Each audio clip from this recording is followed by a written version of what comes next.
thing I've really noticed about people is they try to get into relationships, even I did, try to get into relationships before you're ready to even get into the relationship. People are looking outside of themselves to look for love or for acceptance, encouragement, whatever it is, this emotion, this feeling that they're looking for, and they think that's going to come from a relationship, from somebody else bringing you that love, someone else giving you that love, maybe even going out with you or something like that. But really, these emotions that you're seeking is actually coming from within. When you love yourself and you take the time to learn about yourself, learn about who you are, learn what makes you happy, you can start to create that feeling for yourself. Another thing that I wanted to talk about was setting standards for yourself and for others. What I mean by this is you got to treat yourself with the same standards that you want to be treated with. You got to treat yourself like that first.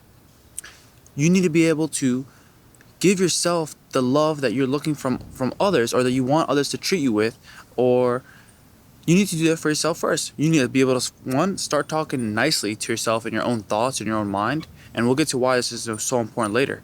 Many people don't even realize that your thoughts are contributing so much to the reality that you're living in. Two, don't be so hard on yourself.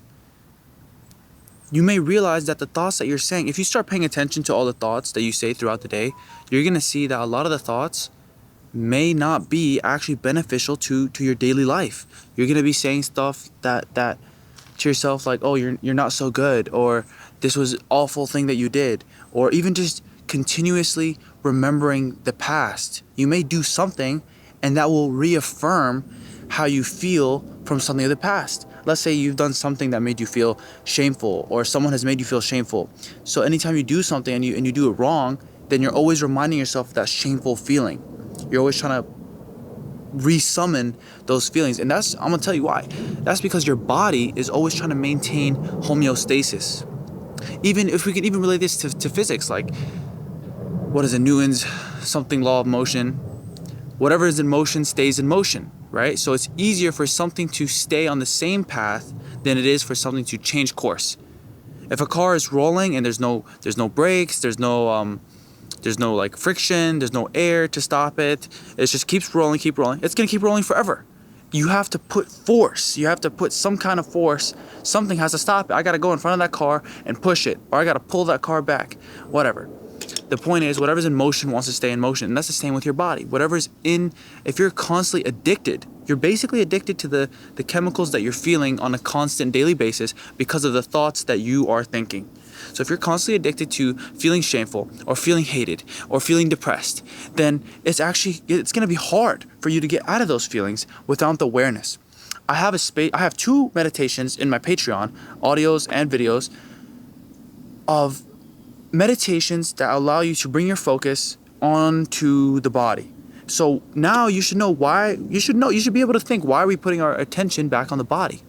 That's because the body is where all these chemical signals that's coming out of our body that we're addicted to are coming from. When we put our attention back on the body and on the current present moment, we're going to be able to pay attention to these thoughts that are coming and realize, oh, this is what we're thinking. This is what the body is trying to send me signals to feel, which we probably don't want to feel. That's what we're trying to change. That's what we call induction. We're inducing. I don't know why it's called induction. It's called an induction meditation, and we're putting our awareness on our body, thinking about how it feels, and thinking about the different space that it takes up. One of them is a spatial awareness meditation, which I just said is the space that our body takes up, and the second one is a water rising method. It's just 2 different ways to visualize the awareness of space on our bodies. So I want you guys to try that, and I'm gonna put them both in the description below.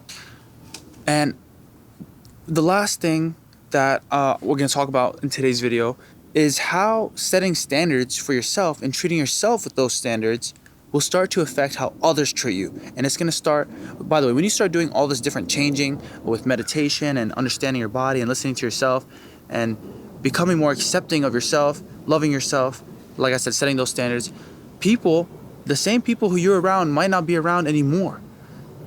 you'll start to realize that they also have their own chemical addiction to how they feel. And sometimes your relationships with those people are actually only affirming and like making them stay in homeostasis too. And that's why in my videos about relationships, I say if your partner doesn't watch these videos, it's still going to be very beneficial for you, because when you change, you force others to change. And some people don't like that. Like we just said, they're addicted to how they feel. You're addicted to feeling depressed or feeling this way or looked at in this kind of perspective. Whatever it may be that the feeling is that they're addicted to, you may be in their life to reaffirm that feeling. So when you start to treat yourself with respect, you say that you love yourself, you're nice to yourself, you're very forgiving with yourself, you're gonna see that some people, when they try to treat you a certain way that you will not tolerate anymore, that you see that this is not how I would treat myself, you're either gonna want to not be near them, and they're not gonna want to be near you, and they're gonna try to force you back.